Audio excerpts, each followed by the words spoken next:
তোমাদের একটা খুশির খবর দেওয়ার জন্য আজকে এভাবে ভিডিওটা শুরু করলাম। আমি কখনোই এভাবে ভিডিও বানাই। আরে আমরা তো এই খুশির খবরটাই শোনার জন্য এতদিন থেকে বসে আছি। সবাই তো তোমাকে কমেন্ট করে বলে বৌদি কবে হবে কবে হবে।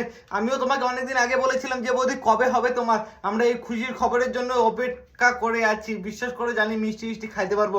আরে বলছি বৌদি খুশির খবরটা দেওয়া, লেট করে তো লাভ নাই।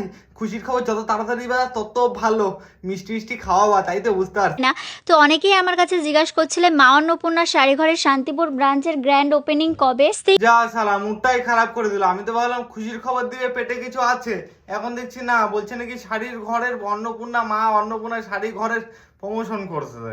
মানে মা অন্নপূর্ণা শাড়ি ঘরের থেকে প্রচুর অঙ্কের টাকা নিয়েছে টিয়াপতি, যার জন্য দিন নাই রাত নাই রোদের মধ্যে প্রমোশন করে বেড়াচ্ছে মা অন্নপূর্ণা শাড়ি ঘরের। দেখো চোদনে কেমন পড়ছে ভাই। আমি ভাবলাম খুশির খবর ভালো দিবে যাতে মিষ্টি মিষ্টি খাইতে পারি। কি ভাই তোমরাও তো তাই ভাবছো, তাই তো?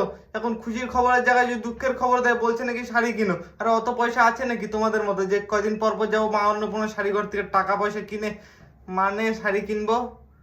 মানে আমরা ভিখারি, বুঝতে পারছো? 150 रुपया देगा।